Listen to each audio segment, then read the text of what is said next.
السلام علیکم ورحمۃ اللہ وبرکاتہ۔ حضرات ناظرین و سامعین، آج میں ڈپریشن کا علاج لے کر آیا ہوں۔ اور ڈپریشن کا علاج آپ کہیں گے، حیرت کی نگاہ سے دیکھ رہے ہوں گے اور دل ہی دل میں ہنس رہے ہوں گے، مولانا کہہ رہے ہیں ڈپریشن کا علاج۔ ہاں، ڈپریشن کا علاج ہے اور اس سے سدھار ہوا ہے۔ مطالعے کی بات کر رہا ہوں، ہوائی والی باتیں نہیں ہے۔ ڈپریشن کا علاج انسان چاہے تو عملی زندگی سے 90% کر سکتا ہے، دوا کا انکار بھی نہیں کیا جا سکتا ہے۔ تو سنیں بہت ہی کم وقت میں میرے ناظرین اور سامعین، سب سے پہلے ڈپریشن میں آپ کو پاک صاف رہنی ہو۔ ایک نمبر، گھر بیٹھے علاج کریں گے آپ اور بتائیں گے کہ آپ نے مولانا یہ باتیں کہی تھی، وہ باتیں بالکل سچ نکلی۔ ڈپریشن ہے کیا؟ سوچ میں پڑا رہنا،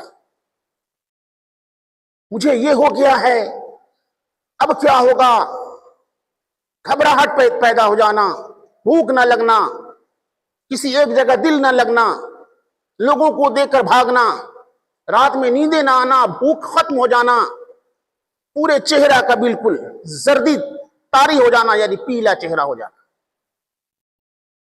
ہر وقت دماغ میں کوئی بھی بات گھومتے رہنا، بہت خطرناک چیز ہے۔ میں اس سے دو چار ہو چکا ہوں۔ تو سب سے پہلے ایک نمبر میں پاک صاف رہیے،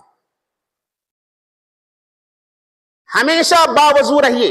دو نمبر، وضو کے ساتھ۔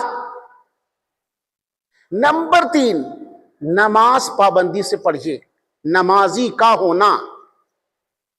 دیکھیے جو میں بتا رہا ہوں، سنیے اور لوگوں تک بھیجیے۔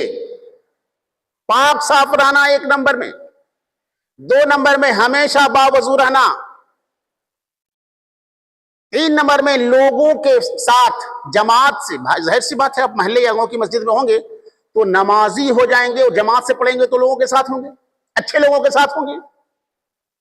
نمازی کا ہونا نمبر 3، اور نمبر 4، اپنا وقت اچھے لوگوں کے پاس، عالموں کے پاس، صالحین نیک لوگوں کے پاس زیادہ دینا، زیادہ دینا۔ اور نمبر 4، نبیوں کے قصے سننا، کیسے ان کی قربانیاں تھیں، ان کا عمل کیسا تھا۔ مولانا سے، حافظ صاحب سے، پڑھے لکھے لوگوں سے سننا، نبیوں کے قصے سننا جب یہ پریشانی ہو۔ اور ہوتا کیا ہے اس میں؟ تنہائی میں رہتے ہیں، میں بتاؤں گا، تنہائی سے بالکل ہٹ کر رہنا، لوگوں کے اندر رہنا۔ تو تنہائی میں بیٹھیں گے اور وہ باتیں گتھتے رہیں گے، دماغ میں بات آ رہی ہے، سوچ رہے ہیں جو دماغ کو بالکل نچاتے رہنا، کچھ نہ کچھ کام کرتے رہنا، کتابیں پڑھنا، لوگوں کے ساتھ بیٹھنا، بالکل کچھ نہ کچھ کرتے رہنا، کیونکہ اس وقت کمزوری ہو جاتی ہے۔ ڈپریشن میں کھانا پینا چھوڑ جاتا ہے، نیند ختم ہو جاتی ہے، تو کام تو نہیں کر سکتے ہیں آپ، اگر کرتے ہیں تو اور اچھا، کام میں بھیڑے رہتے ہیں تو اور اچھا، نہیں تو نبیوں کے قصے سننا،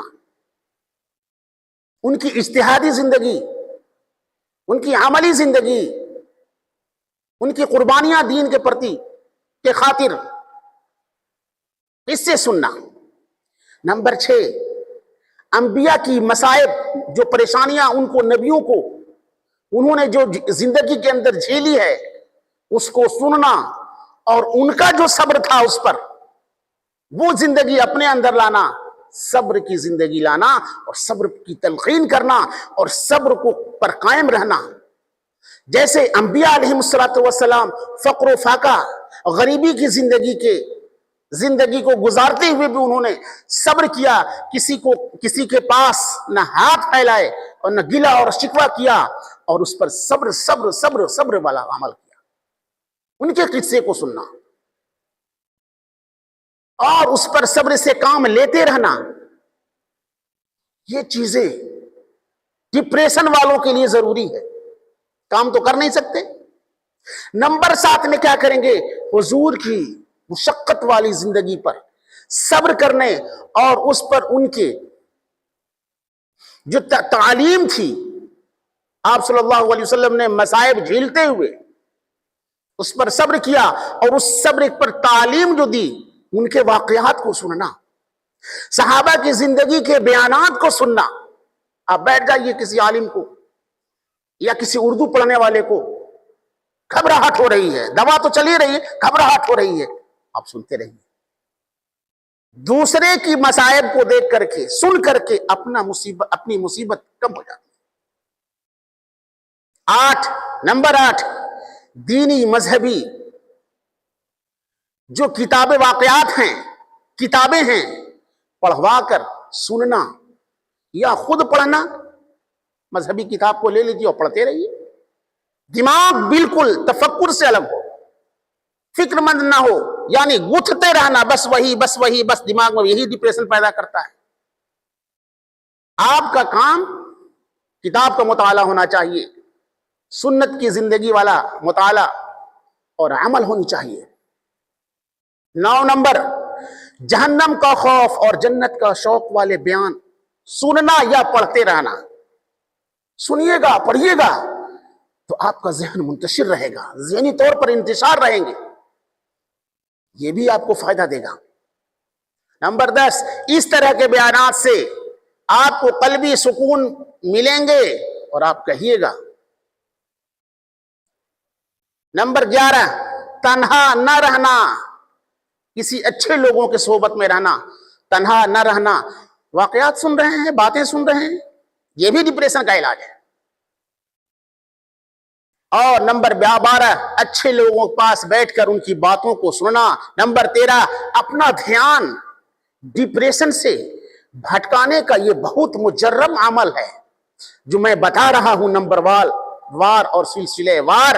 اور یہ سلسلے وار میں کتاب سے لیا ہوں اور ماخذ اشتقاق کتابیں ہیں، اور ڈاکٹروں کی یہ صلاح اور مشورہ ہے کہ اس طرح عمل کریں آپ. تبھی ترتیب وار میں اسے لکھا ہوں اور دماغ کے اندر میں خاکہ بیٹھایا ہوں اور میں آپ کے پاس رکھ رہا ہوں. اس کو آپ آزما کر دیکھ سکتے ہیں. یہ مجرب عمل ہے، اپنا دھیان ڈپریشن سے بھٹکانے کا بہت مجرب عمل ہے. ڈاکٹروں کا مشورہ بھی ہے، اور کئی لوگ جو اس سے جھوج رہے تھے ان کا بھی تجربہ ہے، اور یہی تجربہ تو مجرب عمل، آزمایا وہ عمل ہوتا ہے. نمبر 14، کسی ایسے آدمی جن کو یہ مرض بہت پہلے لگی ہو پھر ٹھیک ہو گئی ہو کی کیفیت سننا. میں 14 نمبر میں بتا رہا ہوں، وہ لوگ جن کو یہ بیماری لگی ڈپریشن والی، تو ان کے پاس بیٹھیے، وہ بتائیں گے. ڈپریشن والوں کو میرے ناظرین اور سامعین دماغ میں یہ بات ہو جاتی کہ میں اب ٹھیک ہوگا ہی نہیں، اب بس مر گیا، مرنے والا ہوں. میں بتا دوں تو ہنسیں گے، لیٹرنگ باتھ روم بیت الخلا میں جب جاتے ہیں ڈپریشن والے تو کباڑوں کو بند نہیں کرتے ہیں کہ میں مر جاؤں گا پھر کباڑی کون کھولے گا. یہ کیفیت ہو جاتی ہے. کھلے آسمان میں سوتے ہیں، اوپر سے چھت نہ گر جائے، یہ کیفیت ہوتی ہے.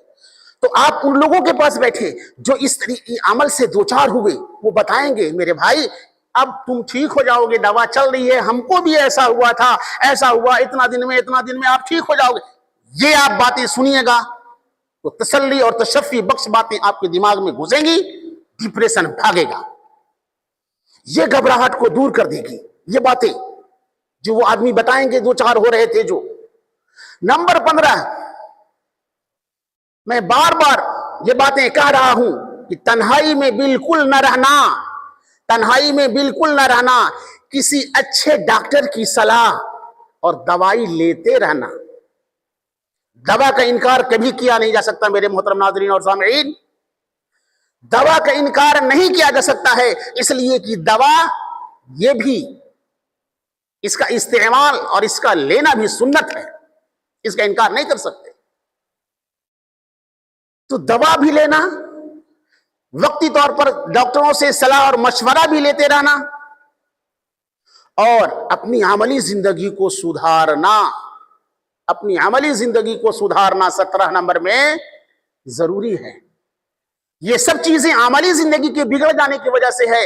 آفات سماویہ جو آتی ہیں، آسمانی آفات، یہ صرف اور صرف عمل کے بگڑ جانے کی وجہ سے ہے. عمل کے بگڑ جانے کی وجہ سے ایسا ہوتا ہے، اور ہمارے اندر یہ حرکتیں پیدا ہو جاتی ہیں جس سے ہم ڈپریشن کہتے ہیں۔ اور میں بتا دوں 17 یا 18 نمبر پر ایک نمبر اور دوں، کسی کم پڑھے لکھے مولوی جو تعویذ کا کام کرتے ہیں، وہ ذریعہ معاش بنا لیے ہیں، ان کے پاس ہرگز نہ جانا۔ ہنسیں گے آپ، 17 نمبر میں ان کو مقام دیا ہوں۔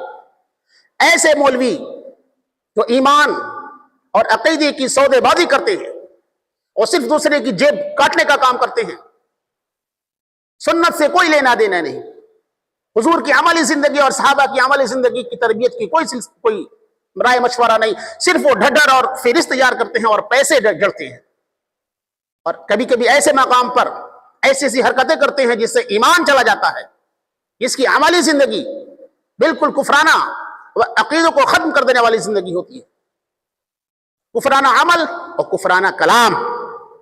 قبرستان کے اندر جاؤ، وہاں سے مٹی 12 بجے رات میں لے کر کے آؤ، انڈے لے کر کے آؤ 5، میں کچھ لکھوں گا، اس کو لے کے گاڑو، اور پچھلے یہ تمام حرکتیں کہاں سے ثابت ہیں بھائی؟ کس قرآن اور حدیث سے لیتے ہو؟ یہ صرف آپ کو برباد کرنا چاہتے ہیں۔ دعا اور تعویذ والوں سے پرہیز کرو، یہ آپ کی ایمان کی اور آپ کے مال کی اور آپ کے جان کی اور آپ کے عقیدے کی اصلاح نہیں کریں گے، بلکہ سودا بازی کریں گے اور آپ کو کفریانہ عمل کرنے پر مجبور کر دیں گے۔ صرف اپنی عملی زندگی قرآن اور حدیث کے مطابق عملی زندگی ہونی چاہیے، اور قرآن کی تلاوت ہونی چاہیے، نماز پڑھ کھڑے ہوں، بچوں کو کھڑا کریں، ہمارے گھر کے اندر دینداری ہونی چاہیے، فجر کی نماز باجماعت پڑھیں، تلاوت کریں، سورہ بقرہ کی تلاوت کریں، اس سے آفات سماویہ آسمانی آفات کرتے ہیں، قل اعوذ برب الفلق اور ناس کی تلاوت کریں، یہ تمام چیزیں ہونی چاہیے۔ تو میرے ناظرین اور سامعین، یہ عمل آپ کریں اور دوا بھی لیں، ڈاکٹر کی وقتی طور پر اصلاح بھی کرتے رہیں، لیتے رہیں، مشورہ بھی لیتے رہیں، پھر دیکھو ڈپریشن کہاں جائے گا آپ کا۔ تو یہ چند چیزیں تھیں جو ہم نے کتابوں کا مطالعہ کر کے بڑوں سے پوچھ کر یہ چیزیں آپ کی خدمت میں پیش کر رہا ہوں، آپ سراہیں گے۔ اور یہ چیزیں ڈپریشن والوں میں پائی جاتی ہیں۔ اپنی عملی زندگی کو سدھاریں، وضو رہیں، باوضو رہیں، پاک صاف رہیں، باجماعت نماز ادا کریں، اپنا وقت اچھے لوگوں کے ساتھ دیں، تنہائی میں نہ رہیں، علماء کے پاس بیٹھیں، انبیاء کے قصے سنیں، حضور کی سنت کے واقعات سنیں، غزوات کے واقعات سنیں، یہ تمام چیزیں ہونی چاہیے۔ پھر ڈپریشن بھاگے گا تو آپ کہیں گے دوا بھی لیتی رہے، دوا کا انکار نہیں کر سکتے، مشورہ بھی لیں ڈاکٹر سے۔ میرے ناظرین اور سامعین، یہ تھی تمام چیزیں جو بہت ہی اچھی چیزیں ہیں اور ڈپریشن والوں کے لیے عملی زندگی بنانے کی چیزیں ہیں۔ میں امید کرتا ہوں کہ یہ تمام چیزیں آپ تک پہنچی ہیں اور آپ بھی کہیں گے کہ یہ چیزیں ہونی چاہیے، سراہیں گے انشاءاللہ ثم انشاءاللہ، اس کی تصدیق کریں گے۔ اب چلتے چلتے میں ایک گزارش کرتا ہوں کہ الہدایہ اسلامک یوٹیوب چینل آپ کا چینل ہے، اخلاقی، معاشرتی، تہذیبی، سماجی، ثقافتی چینل ہے، اور یہ صرف آپ کی وجہ سے چل رہا ہے، اور یہ چینل اپنی محنت اور کاوش اور جد و جہد کی بنا پر انبیاء علیہ السلام کے واقعات، جناب رسول اللہ صلی اللہ علیہ وسلم کی سنن اور انسان کی عملی زندگی، ان تمام چیزوں کے سلسلے میں ویڈیو بنا کر آپ تک بھیج رہا ہے، ارسال کر رہا ہے۔ تو میں چاہوں گا کہ آپ اگر اس چینل کے نئے ساتھی ہیں اور آپ نے ابھی تک اس چینل مسلم الہدایہ اسلامک یوٹیوب چینل کو سبسکرائب نہیں کیا ہے تو سبسکرائب کریں اور لوگوں تک بھیجیں، تاکہ اس چینل سے وہ بھی فائدہ اٹھائیں، اور جب وہ فائدہ اٹھائیں گے انہیں تمام مسائل معلوم ہوں گے، تو اس بندے ناچیز کے ساتھ آپ بھی ثواب کے برابر کے مستحق ہوں گے۔ تو مجھے اب کل تک کے لیے دیجیے اجازت۔ السلام علیکم ورحمۃ اللہ وبرکاتہ۔